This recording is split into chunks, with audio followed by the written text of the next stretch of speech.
Olá, amigos. Hoje uma aula de revisão com o intuito de repassar as questões que foram colocadas à avaliação de vocês para que nós possamos fechar o sistema de ensino-aprendizagem, repassando as questões que vocês já estudaram, já se prepararam para a prova, fizeram a prova, agora essa repassada para introjetar adequadamente essas questões e não esquecer mais daqui para adiante.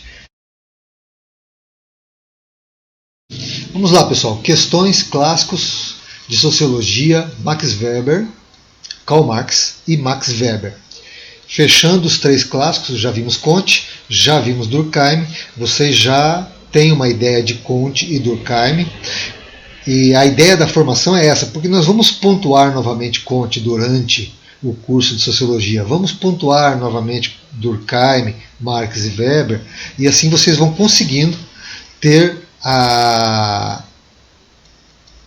introjetado o pensamento e a visão de mundo desses sociólogos para que você forme a sua visão de mundo, né?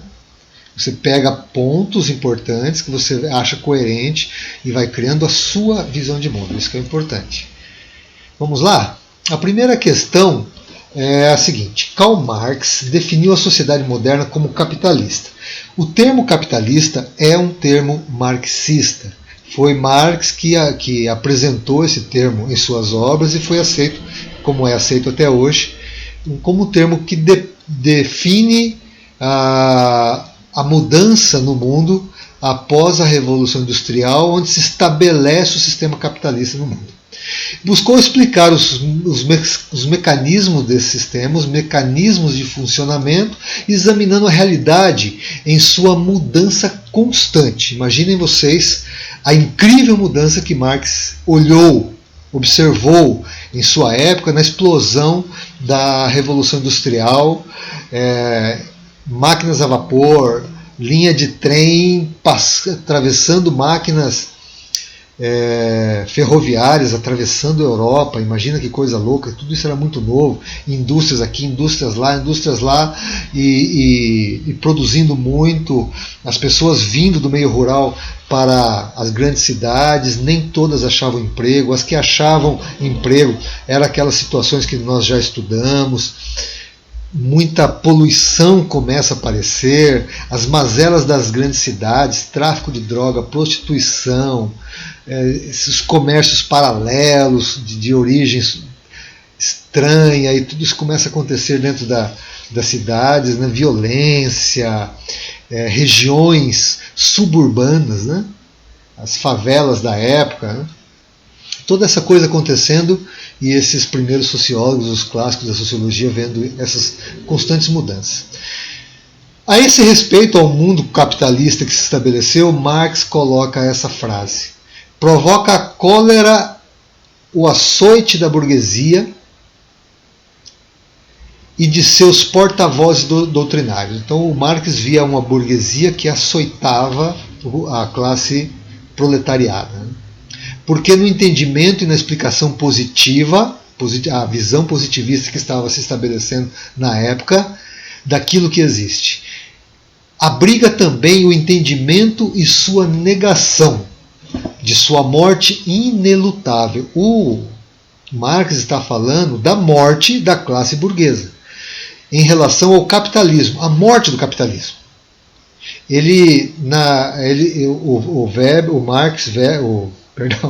O Karl Marx, ele profetizou o fim do capitalismo.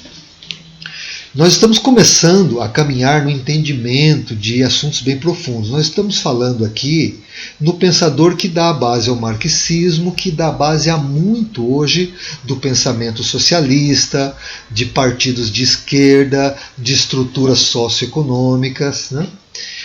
E nós vamos aprofundando, vocês vão percebendo que a grande essência e o grande momento desse confronto foi entre o capitalismo, o socialismo, em toda a articulação da Guerra Fria. Portanto, o capitalismo era criticado. E nós vamos ver que mais adiante, tanto as estruturas socioeconômicas de direita, também conhecidas como neoliberal, E as estruturas socioeconômicas de esquerda, conhecidas como socialismo, não combatem mais o capitalismo. É muito importante nós irmos percebendo como que se costura as formas de poder. Esse é um desafio para a sociologia.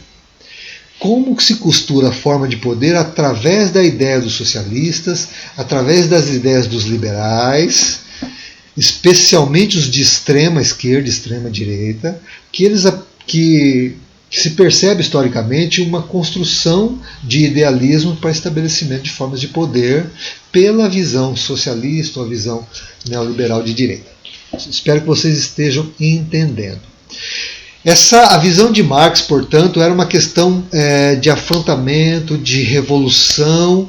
Para Marx, a classe operária, a classe do proletariado, esse é um termo marxista, proletariado, que depois o termo classe operária também é um termo marxista, que dentro do marxismo, conforme ele foi se desenvolvendo, a escola marxista, o termo classe operária deve criar uma revolução sobre a burguesia, a classe capitalista, e eliminar essa classe, para que o Estado estabeleça uma sociedade igualitária.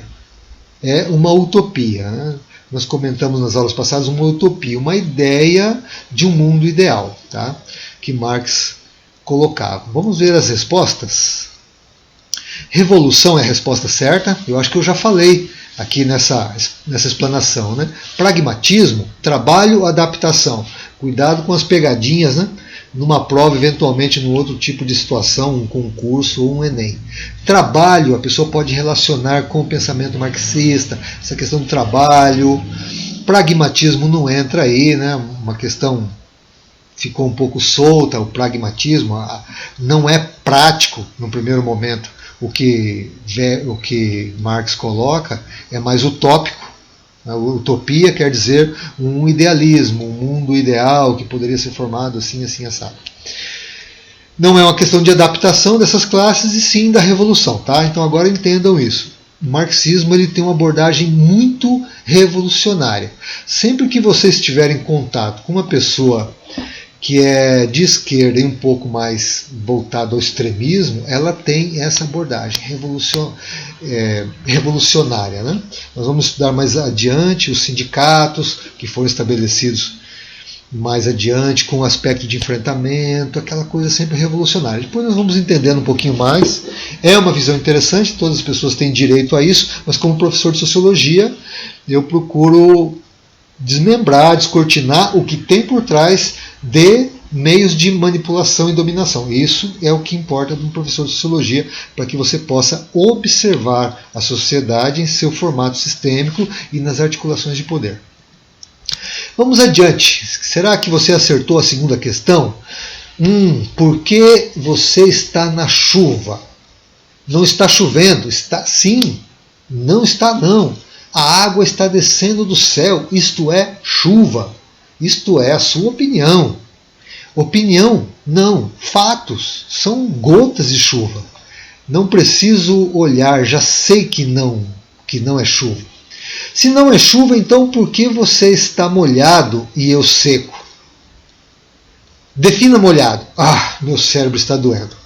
Bem, pessoal, essa é uma tira bastante inteligente para colocar para nós como que hoje, em nosso mundo complexo contemporâneo, a ideologia ela se tornou tão inserida no nosso meio que faz com que uma pessoa, através da ideologia, ela não perceba algo a mais do que aquela visão ideológica.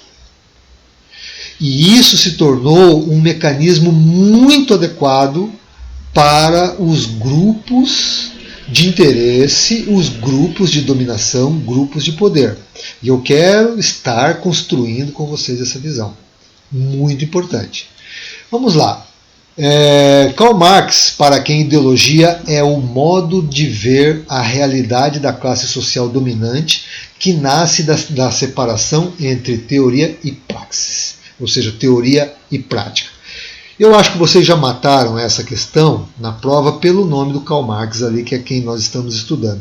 Mas é interessante entender ideologia, que nós estamos dando os primeiros passos para entender essa história de ideologia.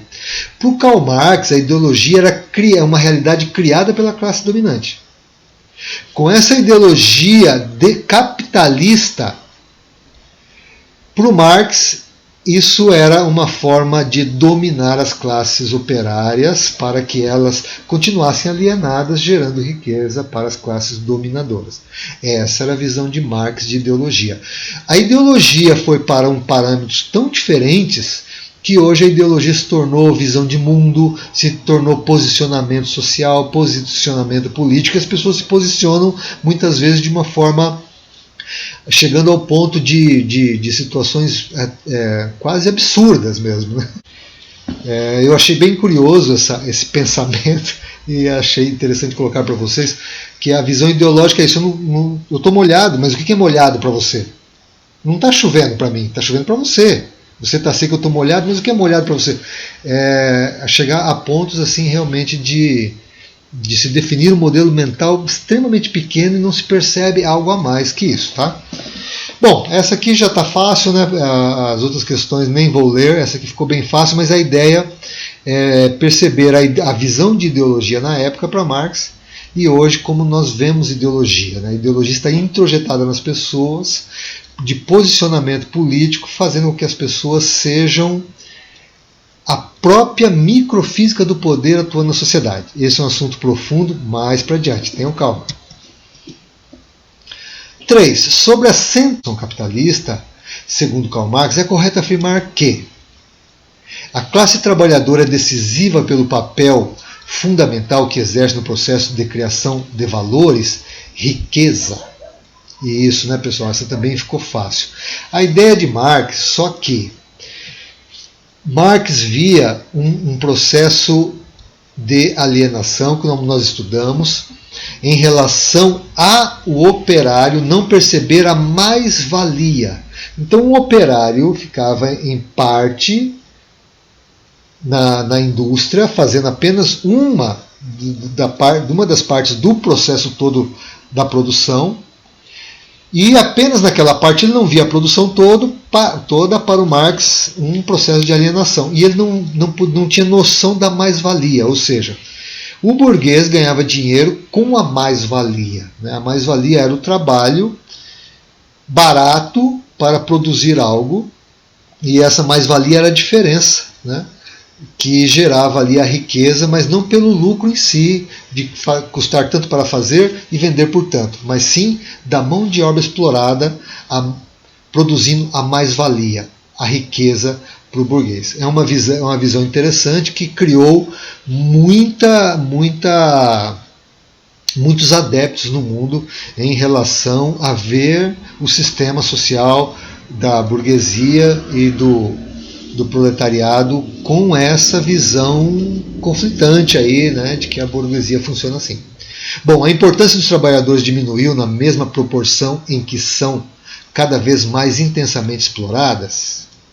Essa aqui é uma pegadinha, sabe? Porque o Marx não imaginava que hoje a mão de obra está num processo de transformação em relação à sua importância, né? Pois com a robótica e a inteligência artificial esse processo está mudando preocupantemente, porém não é a resposta correta.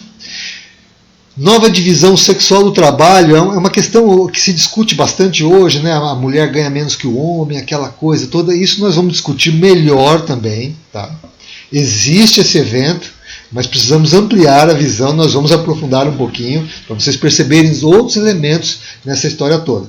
Então aí seria uma pequena pegadinha para a pessoa, de repente, se confundir aí, né, de que essa discussão de gênero e salário e tal, liderança, né, cargos, promoções, poderia vir nessa questão do Marx, mas ele também não analisava questões assim.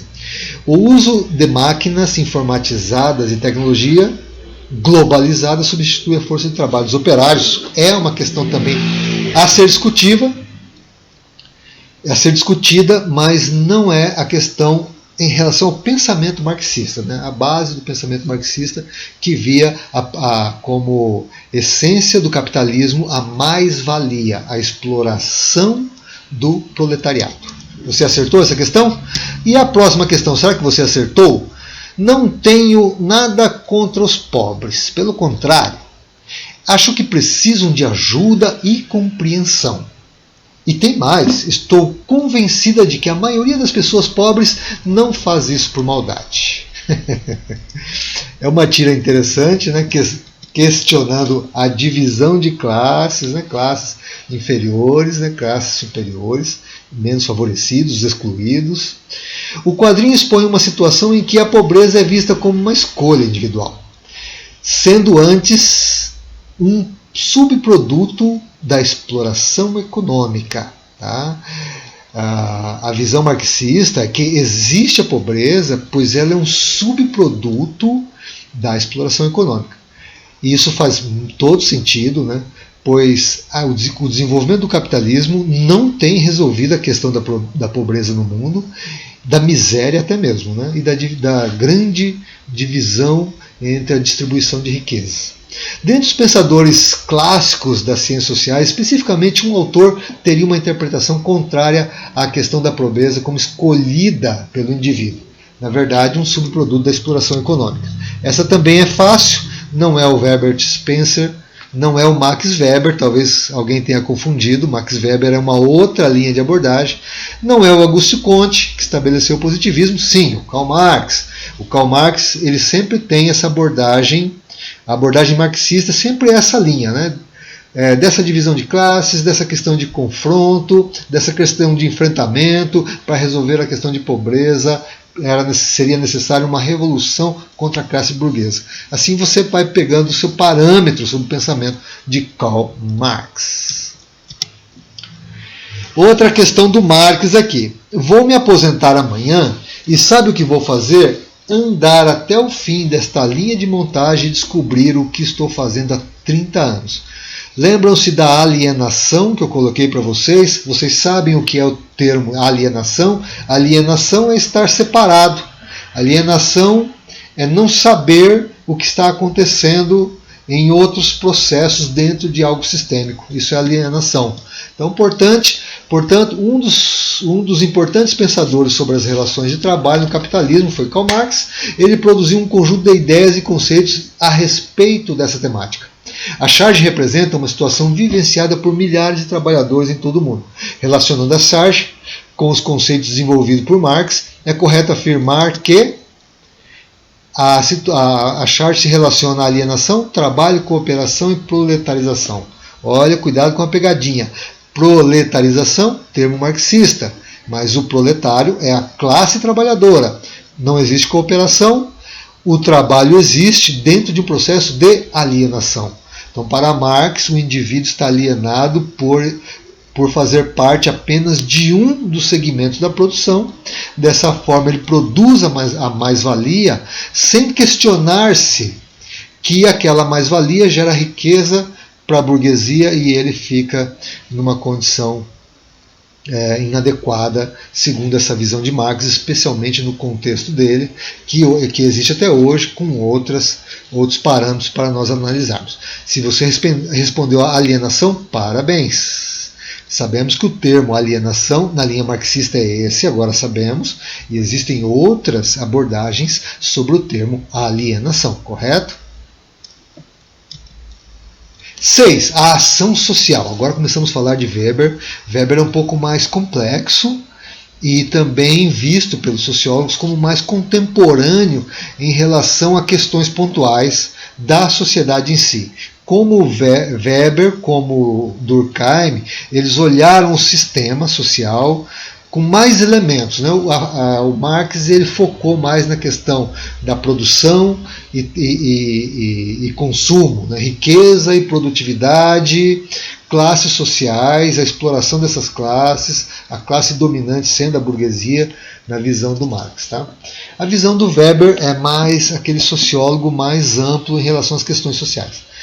E a ação social é um termo muito utilizado por Weber, tá, pessoal? Vamos lembrar sempre disso, por Weber e Durkheim também.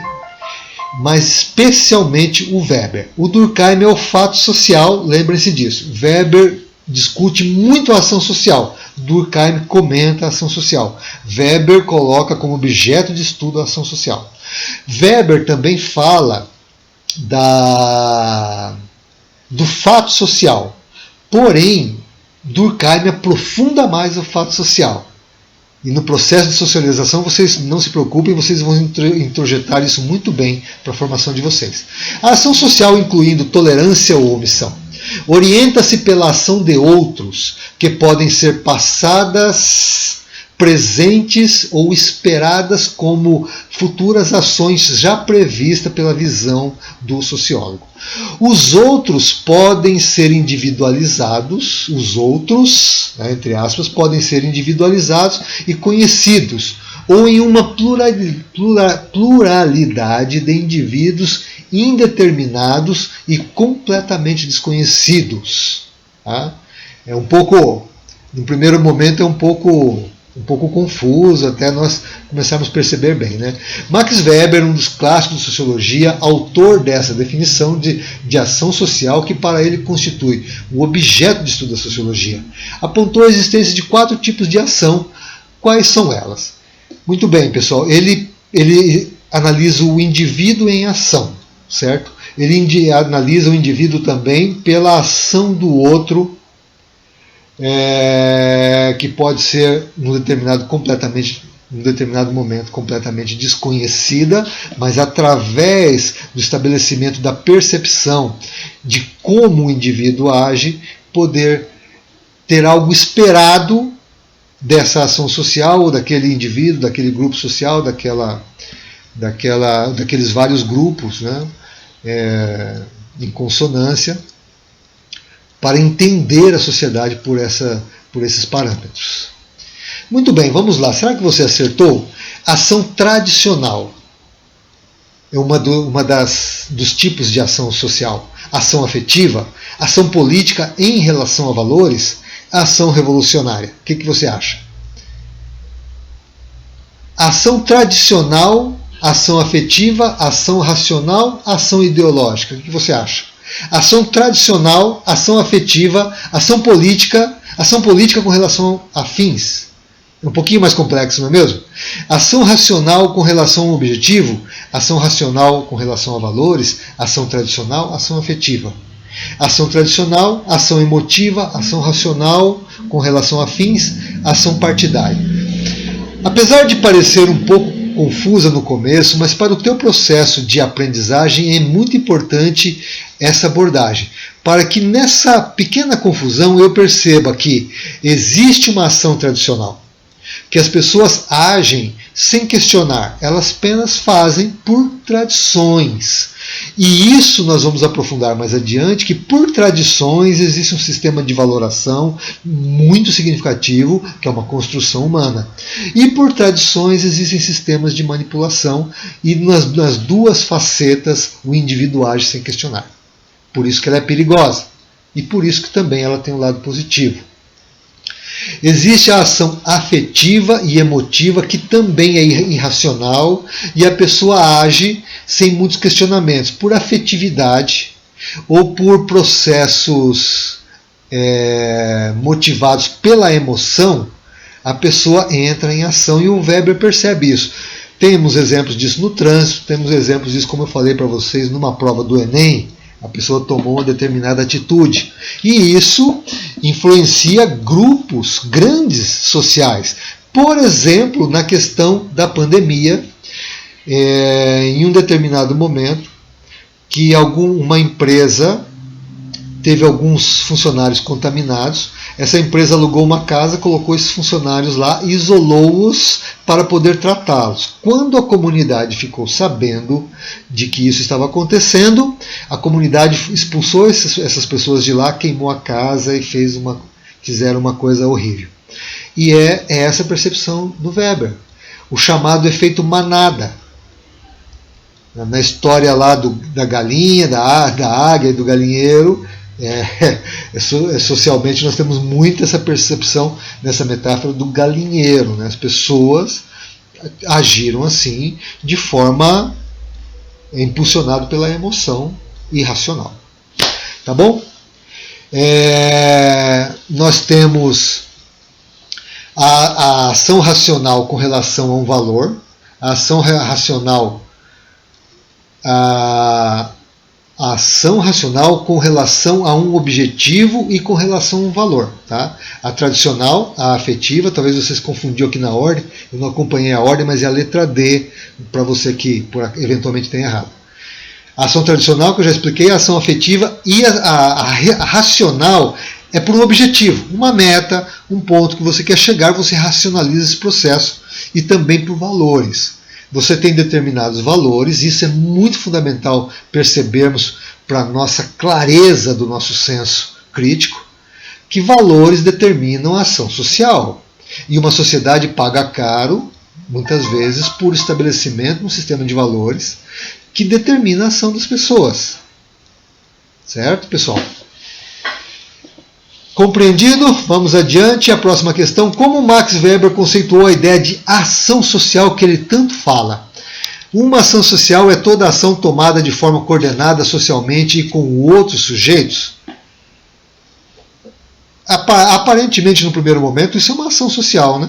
Normalmente um grupo de indivíduos, mas ele analisa do indivíduo ao grupo de indivíduo. Então, o Marx tem essa abordagem partindo do indivíduo, diferente do Durkheim, que ele vê o exterior ao indivíduo, fatos sociais exteriores ao indivíduo, e o Weber parte do indivíduo e do grupo de indivíduos através de suas ações sociais. Então não é a. Tá? Uma ação social é toda a ação voltada para a remediação de problemas sociais, melhorando a sociedade? Claro que não. Né? Muitas ações sociais não contribuem com a sociedade. C. Uma ação social é toda ação que se configura em um meio coletivo e sempre com um sentido político. Existe um sentido político em todas as nossas ações. Esse também é um assunto mais para adiante. Mas não é essa a resposta, né? Os grupos sociais não agem de forma tão organizada assim. D. Uma ação social é qualquer ação realizada por um sujeito em um meio social que possua um sentido e uma motivação determinados por esse sujeito. E dessa forma também grupos, pequenos grupos e grandes grupos agem através dessa motivação. Tá? Vejam como é profundo o Weber, né? 8. Ao contrário de outros pensadores sociológicos anteriores, Weber acreditava que a sociologia deveria se concentrar na ação social. Para Weber, a sociologia funcionaria bem, seria útil para a sociedade se ela entendesse o que move o ator social a agir. E não as estruturas, que é a visão do Durkheim. O Durkheim olha para as estruturas, o Karl Marx olha para a estrutura e o Weber olha para a ação individual. Tá? De acordo com essa assertiva, Weber considera que o conflito de classes é o fator mais relevante para a mudança social. Quem pensa isso? Quem pensa isso? Karl Marx. Karl Marx olha para esse conflito, para esse enfrentamento de classes. B. As ideias, os valores e as crenças têm o poder de ocasionar transformações? Sim. Para Weber, são essas motivações que criam as transformações na sociedade e conduzem a sociedade a padrões de alienação, que nós vamos estudar mais adiante. Como que se aliena a sociedade através de um sistema de valoração, de idealismos, tá? C. As estruturas existem externamente ou independente aos indivíduos. Né? Isso aí é a visão de Durkheim. Ele analisa o fato social exterior ao indivíduo. Vejam como vai se introjetando essa visão, vai ficando clara para vocês. D. O equilíbrio social só poderia vir pela revolução. Quem que vê assim? Karl Marx. Então a resposta correta é a letra B, né, pessoal? Beleza?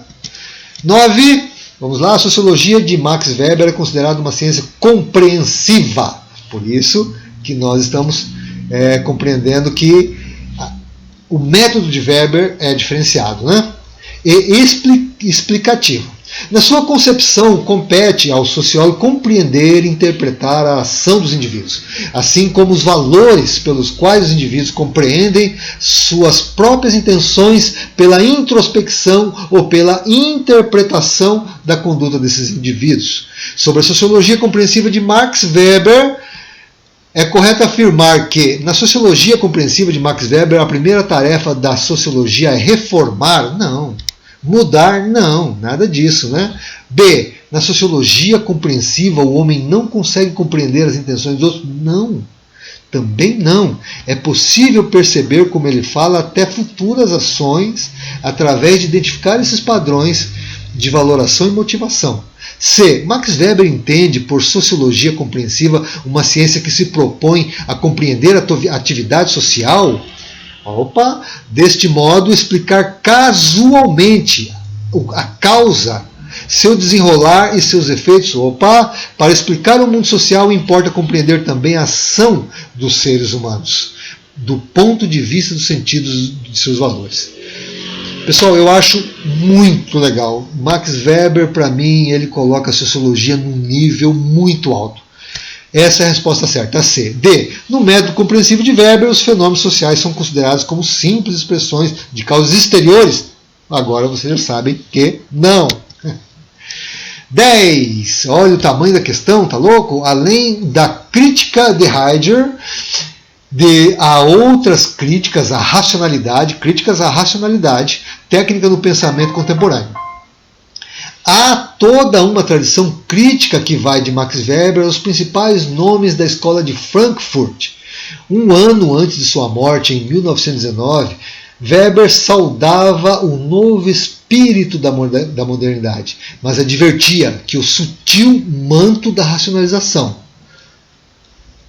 que inicialmente estava a serviço do mundo e da vida, que era colocado em sua época como a grande evolução da humanidade através da técnica e do capitalismo, tornar-se uma jaula de aço, na qual os filhos da modernidade, no ápice da civilização ocidental, corriam o risco de se tornarem especialistas, tremenda abordagem capitalista, a educação positivista e tecnicista, a nossa educação é para formar especialistas, tornarem especialistas sem espírito e hedonistas sem coração. Pessoal, isso é muito contemporâneo, extremamente moderno para um visionário chamado Max Weber. Sabe o que é hedonista? Hedonista é uma pessoa que vive para o prazer. E mais adiante nós vamos estudar a geração do prazer, pré-estabelecido através de estereótipos de felicidade, estereótipos que nós vamos aprofundar no mecanismo de consumismo, para gerar consumismo, causando o que Weber percebia há 100 anos atrás. O nada seria o estado normal do último homem. A racionalização científica produzira um irreversível desencanto. Percebem isso, amigos e amigas? Como é libertador essa percepção? No sentido de perceber um sistema e não ser um subproduto dele. Não entrar nessa coisa desse desencanto e ter um outro posicionamento, com outra vanguarda individual. Muito legal, pessoal. Espero que vocês consigam compreender isso. Tendo comido do fruto da árvore do conhecimento, a humanidade tornava-se incapaz de fundar racionalmente valores últimos e escolhas de vida. Olha que legal. É o destino de nossa época, com a sua característica racionalização e intelectualização do mundo capitalista, do mundo produtivo, do mundo da sociedade de consumo. E, sobretudo, com o seu desencanto do mundo, pois justamente os valores últimos e mais sublimes são retirados da esfera pública para refugiar-se no reino extramundano da vida mística ou da fraternidade de relações imediatas entre indivíduos. Muito legal. Com referência à profunda crítica de Marx, quem acertou essa questão um pouco profunda, pessoal? Segundo Weber, o domínio da racionalidade técnica leva a um encanto do mundo? Claro que não, né? Pelo contrário, ele diz que nós nos separamos de outras sensações, outros propósitos, outros valores que poderiam envolver a nossa vida, entrando apenas na questão do consumismo e do tecnicismo. Segundo Weber, o predomínio da racionalidade técnico-científica torna um homem mais esclarecido e lhe oferece consciência dos valores éticos. É isso que nós vemos na sociedade? Claro que não, né? Weber entende que a racionalização do mundo, da vida, é fundamental para o progresso, para a sustentabilidade, para a harmonia da sociedade, para o desenvolvimento de uma sociedade solidária? Claro que não, né? Weber analisa que a modernidade é regida por uma racionalidade formal. O que interessa, acima de tudo, é o perfeito funcionamento do sistema, da máquina social. O indivíduo desencantado resigna-se. Cada um deve fazer a sua parte e a totalidade lhe foge. Isso se chama alienação, na visão do Weber, muito ampla, muito contemporânea, muito futurista para sua época. Nesse contexto, o indivíduo pode ser a presa fácil de líderes carismáticos, líderes ditadores e líderes totalitarismos. E hoje mais complexo, pessoal, enormes grupos econômicos e do advento da grande mídia em meio à nossa sociedade. Muito bacana a sociologia de Karl Marx, como nós vimos, e aqui a do Max Weber. Beleza? Fechamos aí a compreensão desses aspectos para caminharmos agora mais adiante no processo de socialização. Um grande abraço a todos!